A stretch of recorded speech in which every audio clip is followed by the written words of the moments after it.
आज की इस क्लास में हम डिस्कस करेंगे अल्टरनेटिव सेंटर्स ऑफ पावर की, जो कि आपकी जो एनसीईआरटी है पॉलिटिकल साइंस की कंटेम्प्रेरी वर्ल्ड पॉलिटिक्स, उसका ये दूसरा चैप्टर है। इससे पहले हमने जो है द एंड ऑफ बाइपोलरिटी को बहुत अच्छे से डिटेल्ड में समझा है।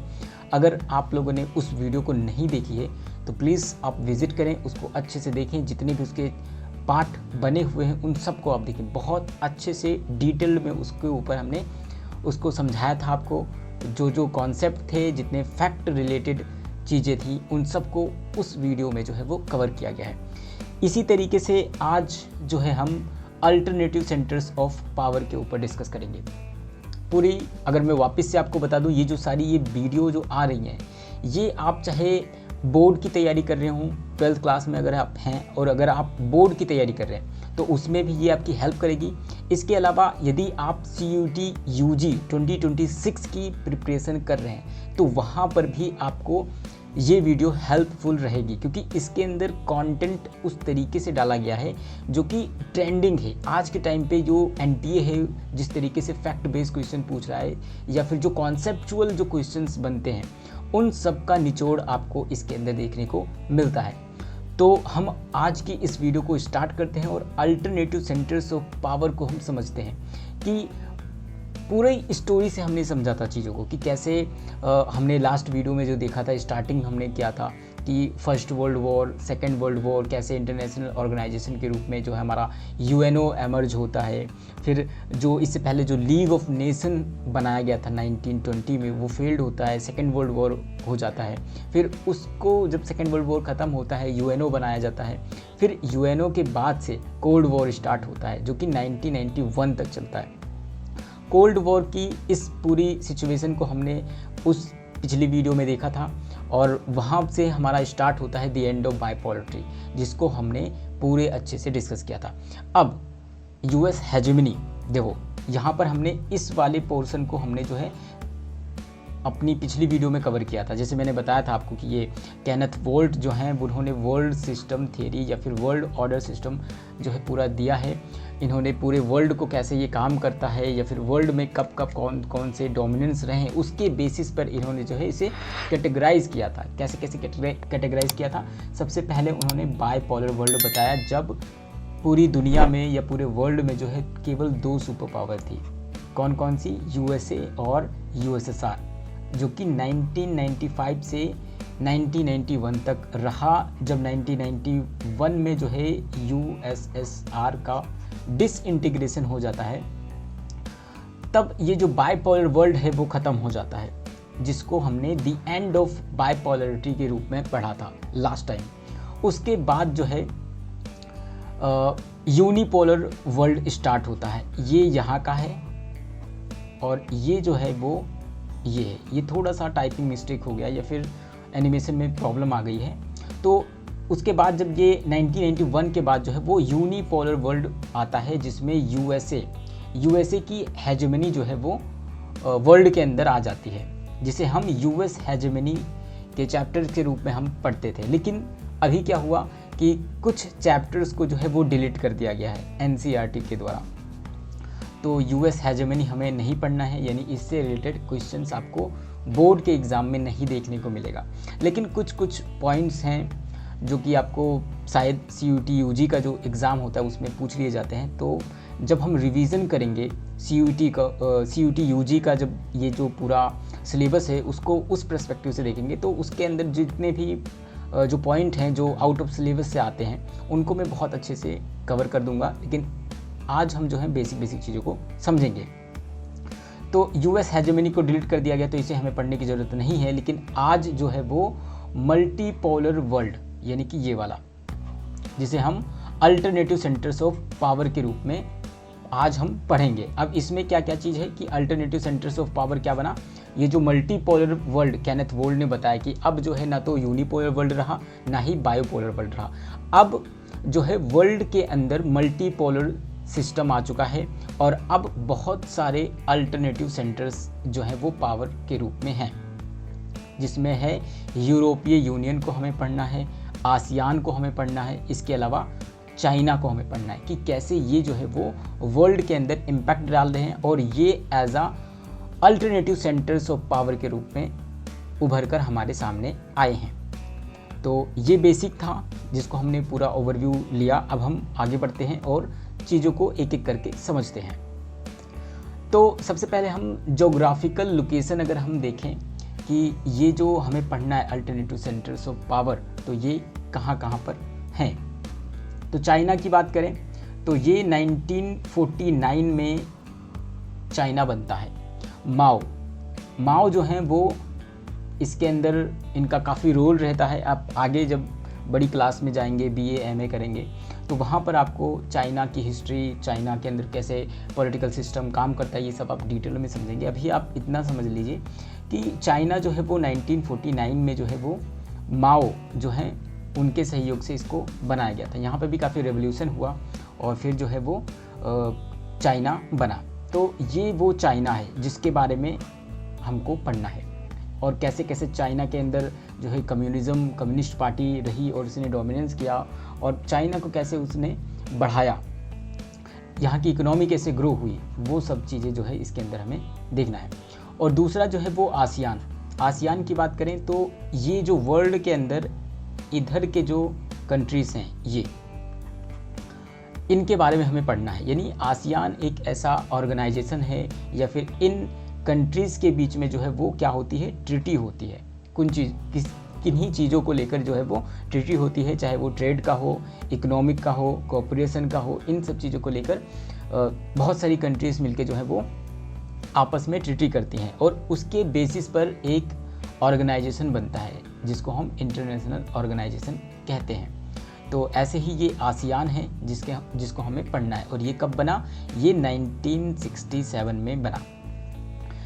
इसी तरीके से यूरोपीय यूनियन है यहाँ वाला, वर्ल्ड के अंदर ये जो आप देख रहे हैं, जैसे यहाँ पर बना वैसे ही यहाँ के लोगों ने, यानी कंट्रीज़ जो हैं यहाँ की, आपस में ट्रेड करने के लिए, आपस में कोऑपरेशन करने के लिए, जो है वॉर कभी ना हो इनके बीच में, ऐसे चीज़ों को लेकर ये आपस में ये ट्रीटी करते हैं और क्या बनाते हैं, एक ग्रुप या फिर एक ऑर्गेनाइजेशन बनाते हैं, और ये है यूरोपीय यूनियन। और ये ऐसा नहीं कि एकदम से लोग मिले और एकदम से बन गए, नहीं, टाइम लगता है चीज़ों को, कैसे कैसे ट्रीटी बनती है, कौन से स्टेट क्या डिमांड कर रहे हैं, क्या नहीं कर रहे हैं, कोई एग्री है, कोई डिसएग्री करता है, तो काफ़ी वक्त लगता है एक इंटरनेशनल ऑर्गेनाइजेशन को बनने में।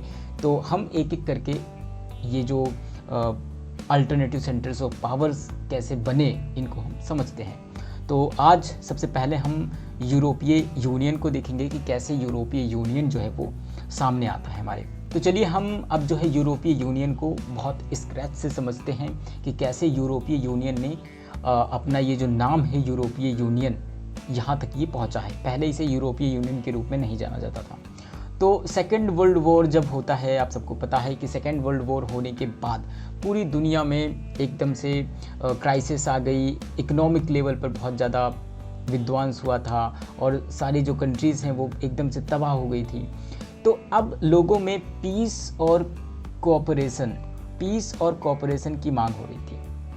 हर कंट्रीज़ चाहती थी कि उनकी जो इकोनॉमी है, जो अर्थव्यवस्था है, वो कैसे न कैसे करके वापस से ठीक हो जाए। तो ऐसी ही हालत कुछ जो यूरोपीय कंट्रीज़ हैं, बेसिकली ये जो कंट्रीज़ हैं उनको यूरोपीय कंट्रीज़ बोला जाता है। और ये जो कंट्रीज़ हैं इन्होंने भी सेकेंड वर्ल्ड वॉर के इम्पैक्ट को कम करने के लिए आपस में कुछ कुछ ट्रीटीज़ रखी। तो सबसे पहले जो फ्रांस है, फ्रांस के जो फॉरेन मिनिस्टर थे, कौन, सूमैन, फॉरेन मिनिस्टर थे सूमैन, उन्होंने एक प्लान रखा 9 मई 1950 को जो है इन्होंने प्लान रखा, जिसको क्या कहते हैं, जिसको सूमैन प्लान कहा गया। अब ये प्लान क्या था और किसके सामने इन्होंने रखा, इन्होंने Belgium, France, Germany, Italy, Luxembourg और नीदरलैंड, ये 6 कंट्रीज़ थी जिनके सामने इन्होंने ये प्लान रखा। इन्होंने कहा कि अब देखो सेकेंड वर्ल्ड वॉर के बाद जो है हमारी जो आर्थिक स्थिति है या जो हमारी कंडीशन है, हमारी इकोनॉमी है, वो काफ़ी डाउन हुई है। अब हमें मिलकर जो है आपस में सहयोग करना होगा। कुछ आप हमारा सहयोग करो, कुछ हम आपका सहयोग करते हैं, और इसी के बेसिस पर जो है हम अपनी अर्थव्यवस्था को या फिर हम अपनी इकोनॉमी को जो है वो ऊपर लेके आते हैं। तो इनके बीच में ये जो 6 कंट्रीज़ थी, सबसे पहले इनके बीच में एक साइन होता है, एक ट्रिटी होती है, और उस ट्रिटी को क्या नाम दिया जाता है? यूरोपियन कोयला एंड स्टील कम्युनिटी। इसको ECSC भी कहा जाता है। ये फुल फॉर्म आपसे एग्ज़ाम्स में पूछा जा सकता है, और ये भी डेट आप याद रखें कि ये 1951 में बना। सबसे पहले सूमेन प्लान जो है फ्रांस के फॉरेन मिनिस्टर थे, उन्होंने ये प्लान 6 कंट्रीज़ के अंदर रखा 1950 में, और 1951 में इसको अप्रूव्ड कर दिया गया यूरोपियन कोयला एंड स्टील कम्युनिटी, इसे बनाया गया। और अब क्या हुआ, पूरे इन 6 जो कंट्रीज़ थी इनके बीच में जो कोयला है और स्टील है, इसके बीच में ट्रेड होने लगा। अब जब ट्रेड स्टार्ट होता है तो ऑटोमेटिक इनके बीच में कोऑपरेशन और एक तरीके से कहें कि पीस, कभी भी इनके ऊपर वॉर नहीं हो सकता, या फिर वॉर की स्थिति में एक कंट्री दूसरी कंट्री की हेल्प करती है। तो ये जो पीस एंड कोऑपरेशन का मामला था, ये इन कंट्री के बीच में आया। उसके बाद जब देखा गया कि ये चीज़ें यूरोप के अंदर बहुत ज़्यादा इम्पैक्टफुल रही और ये सक्सेस रहा, तो एक और ट्रिटी होती है। कौन सी? रोम ट्रिटी, ट्रिटी ऑफ रोम इसे कहा गया। और ये कब हुआ? 1957 में हुआ। 1957 में हुआ, और इसके बाद से 2 और ऑर्गेनाइजेशन बनाई गई, या फिर 2 और कम्युनिटी जो है वो बनाई गई। सबसे पहली कम्युनिटी कौन सी थी? यूरोपियन इकोनॉमिक कम्युनिटी, जिसे EEC कहा जाता है। और दूसरी जो कम्युनिटी थी वो थी यूरोपियन एटॉमिक एनर्जी कम्युनिटी। इसे हम क्या बोलते हैं? इसे यूरोटोम भी कहा गया, यूरोटोम भी बोला गया। 1957 में ये जो है ये ट्रिटी होती है। अब तक जो है वो यूरोपीय यूनियन को यूरोपियन यूनियन का नाम नहीं दिया गया था। कब तक नहीं दिया गया? जब तक कि मजिस्ट्रेट ट्रिटी 1992 नहीं हुई थी।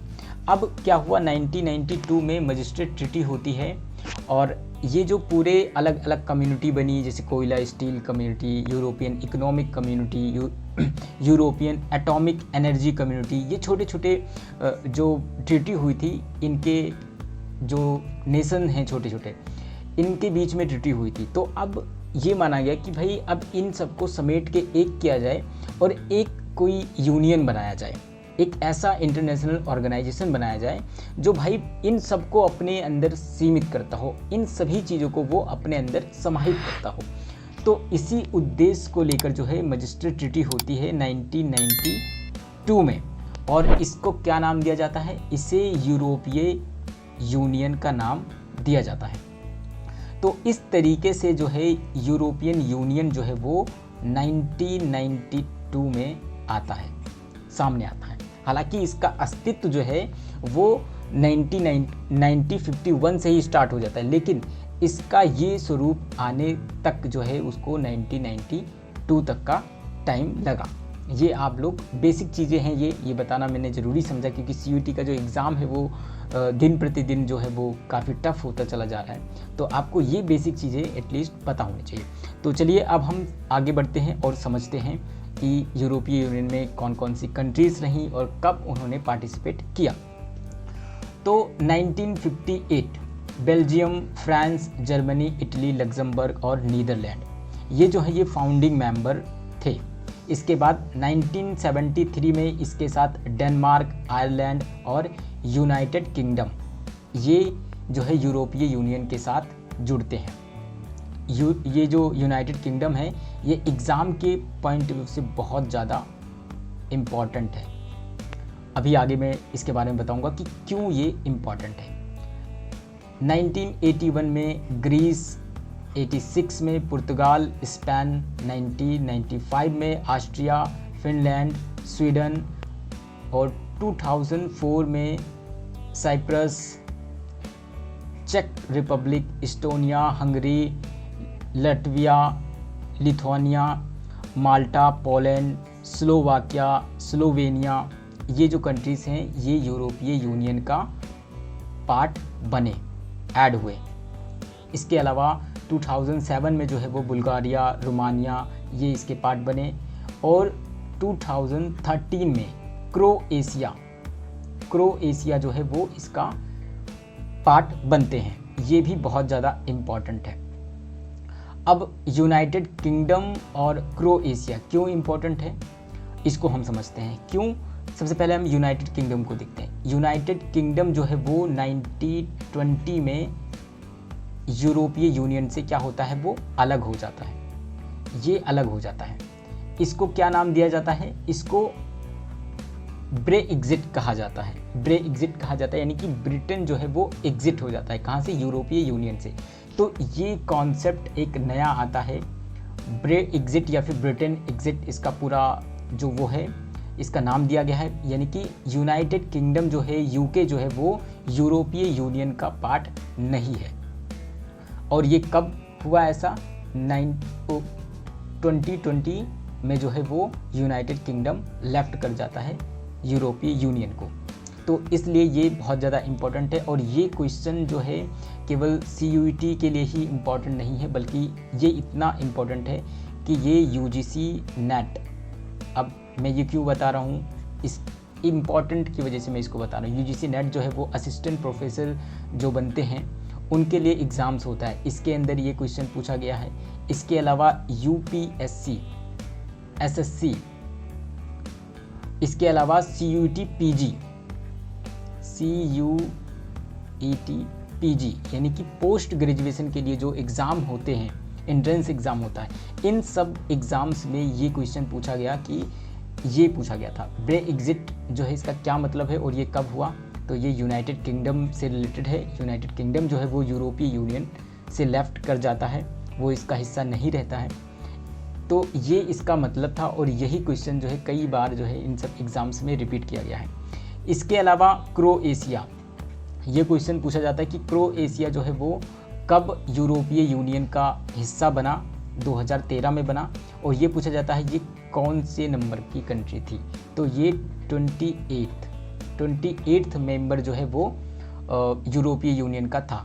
और अब समझो कि अगर करंट में कहा जाए कि यूरोपीय यूनियन के कितनी कंट्रीज़ हैं या फिर कितने मेंबर इसके हैं, तो टोटल 27 मेंबर हैं अभी इस वक्त। लेकिन 2020 में जो है वो ये यूनाइटेड किंगडम लेफ्ट हो जाता है, इसलिए ये 27 मेंबर बचते हैं, और ओवरऑल वैसे 28 मेंबर यूरोपीय यूनियन के थे। तो अगर आपकी NCERT में 28 मेंबर आता है तो आप इसको कंफ्यूज मत होना, क्योंकि 2020 में जो है यूनाइटेड किंगडम लेफ्ट हो चुका है। इसलिए अब वर्तमान में अगर देखें तो 27 कंट्री या मेंबर जो है वो यूरोपीय यूनियन के हैं। इसी के अलावा एक और इम्पॉर्टेंट पॉइंट, यूरो, ये यूरोपीय यूनियन की एक करेंसी है। क्या है?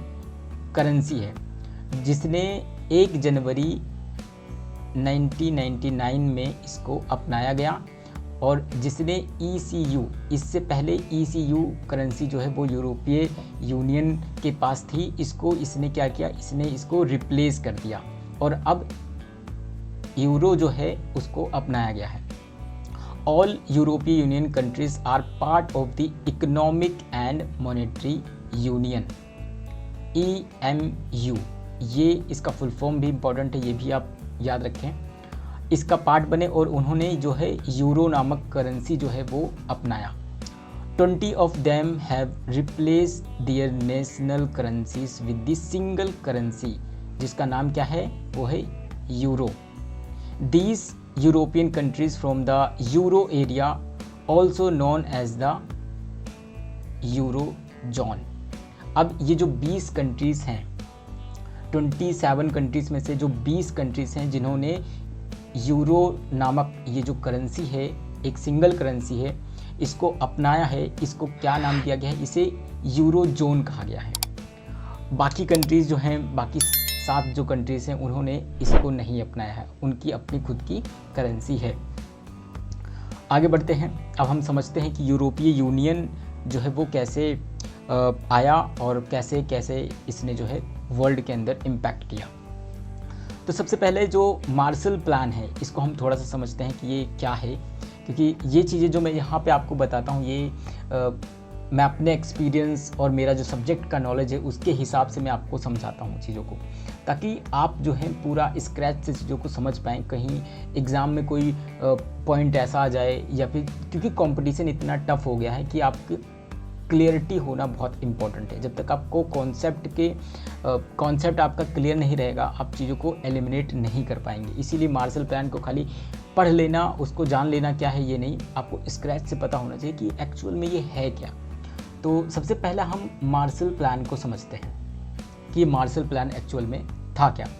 तो मार्शल जो हैं इनका पूरा एक, ये अमेरिका के जो है वो विदेशी सचिव थे जिनका नाम था जॉर्ज मार्शल। ये क्या करते हैं, ये सेकेंड वर्ल्ड वॉर के बाद बहुत ही डिस्कस हमने इसके ऊपर किया है कि बहुत ज़्यादा कंडीशन ख़राब हुई थी पूरे यूरोप की और पूरे वर्ल्ड के अंदर सेकेंड वर्ल्ड वॉर का बहुत ज़्यादा इम्पैक्ट रहा।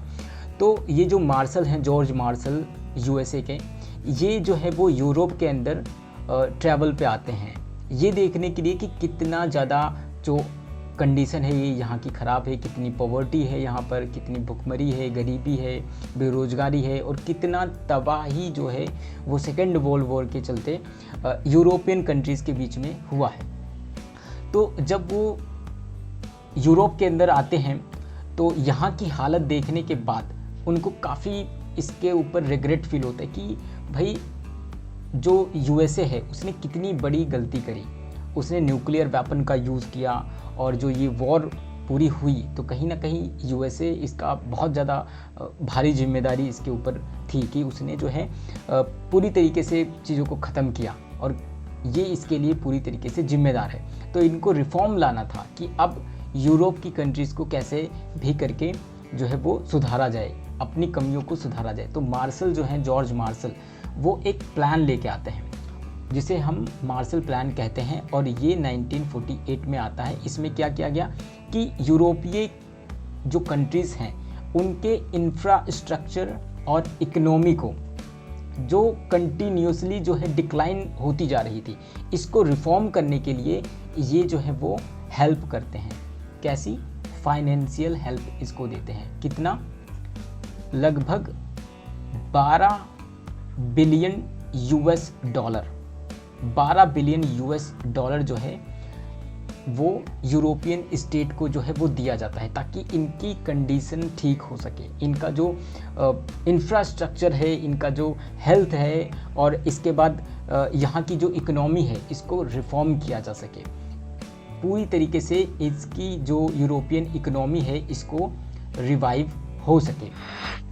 तो इस पूरे प्लान को जो है वो मार्शल प्लान कहा जाता है, जो कि 1948 में आया था। Under the Marshall plan the organisation of European economic cooperation was established in 1948, और इसी मार्शल प्लान के अंदर जो है वो organisation of European economic cooperation, इसकी भी स्थापना की गई थी। इन 1949 में जो है वो काउंसिल ऑफ यूरोप, इसकी भी स्थापना की जाती है, जो कि एक स्टेप फॉरवर्ड होता है कब? पॉलिटिकल कोऑपरेशन की तरफ। अभी तक हम केवल इकोनॉमिक और सहयोग और पीस की बात कर रहे थे, लेकिन अब क्या हुआ, अब यहाँ पर पॉलिटिकल कोऑपरेशन की तरफ भी यूरोपीय यूनियन धीरे धीरे बढ़ने लगा। 1957 में यूरोपियन इकोनॉमिक कम्युनिटी भी बनाई जाती है, इसके बारे में हमने पहले डिस्कस किया है।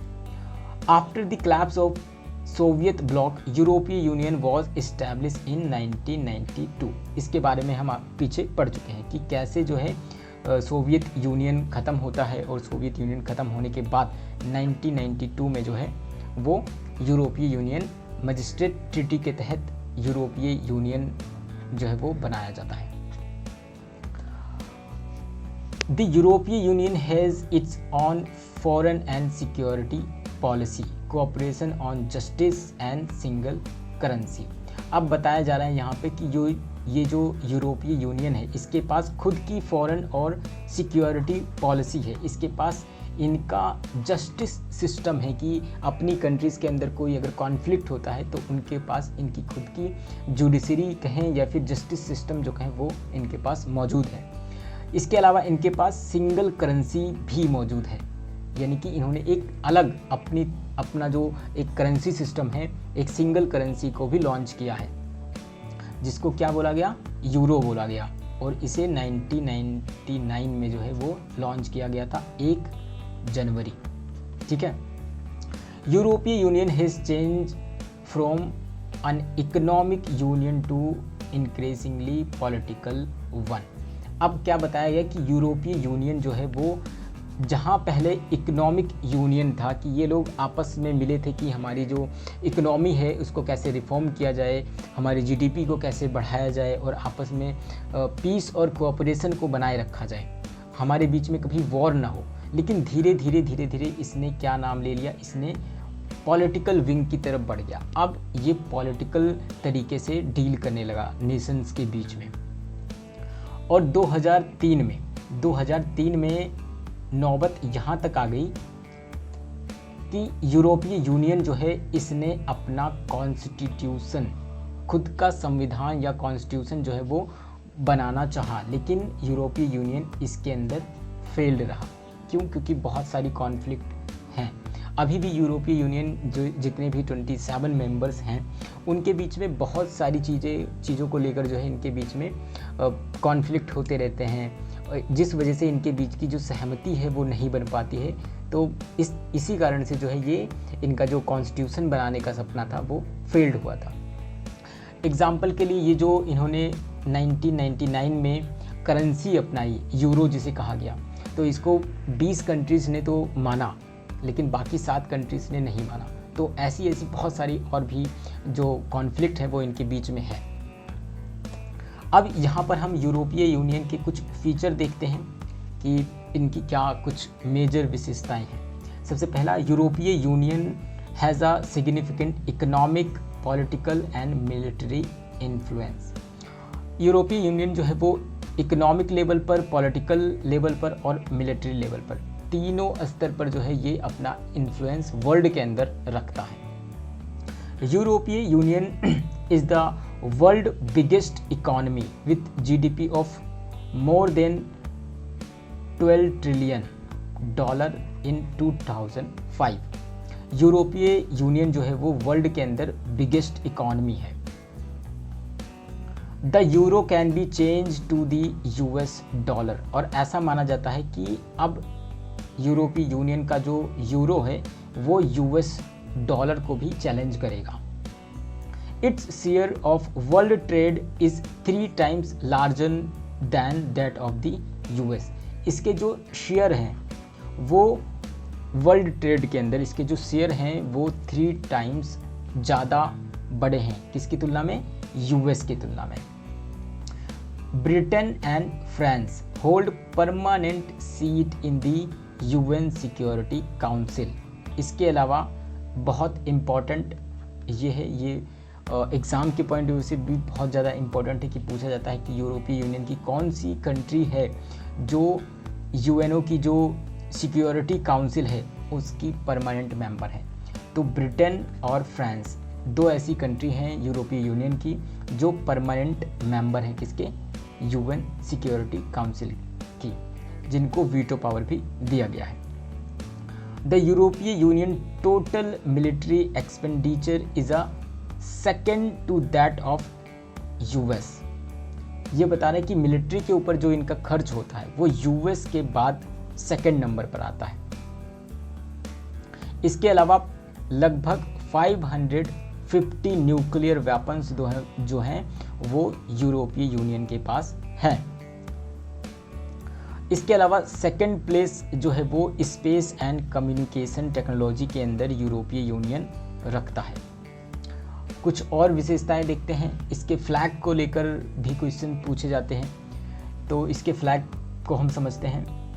The circle of gold stars देख रहे होंगे आप यहाँ पे स्क्रीन पे, ये जो स्टार हैं गोल्ड कलर के, इसका कुछ सिंबल होता है।